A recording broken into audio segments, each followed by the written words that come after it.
6 months on from the Russian invasion, in the towns of eastern Ukraine, this has become a war of attrition.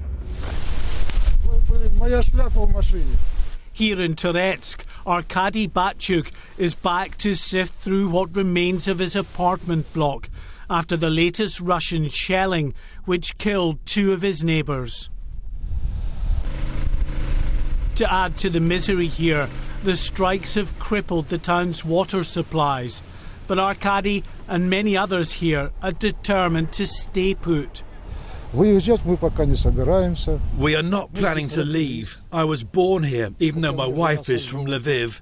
We got married and are living here. We are not planning to run anywhere. Since the first missiles rained down on Ukraine's towns and cities,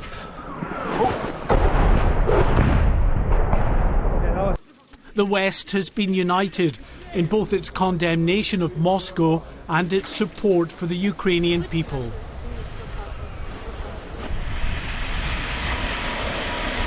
In the early days of the war, the Russian tanks rolled quickly over many miles of Ukrainian soil,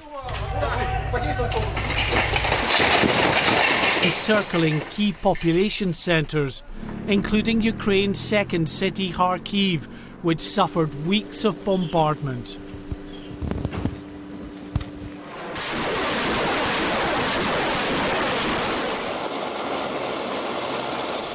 But a rush towards the capital was halted and then reversed, thanks to fierce Ukrainian resistance.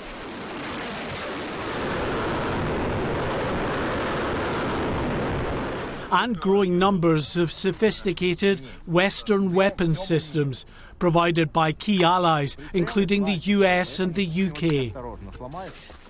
That Western resolve is holding, but with a bleak winter ahead, with many countries feeling the effects of energy shortages and the likelihood of economic recession, maintaining that high level of support over the long run could be a tough ask. I think we're going to see a reduction in unity as we get into the winter, particularly with the energy problems that countries like Germany will face, both domestically and in industrial terms. And that, I think, will lead to Germany and other Western countries, including NATO countries, reducing their support for Ukraine and probably pressuring Zelensky to come to terms with Russia. Thank you, everybody. Thank you. One of the first Western leaders to travel to the Ukrainian capital after the outbreak of the war, Boris Johnson has been at the forefront of support for President Zelensky's efforts to fight off Russian aggression.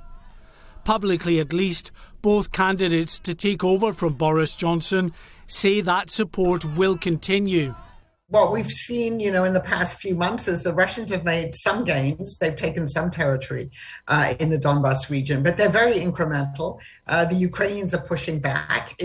We're back to it's World War I like trench warfare. It's a war of attrition, and so unless something dramatic happens to change this war can grind on for a long time. In recent weeks, Ukrainian troops have begun a pushback in some key areas, including around the strategically important city of Kherson, currently under Russian control, but looking increasingly isolated. 6 months on, Ukraine's armed forces and its people are in this fight for the long haul.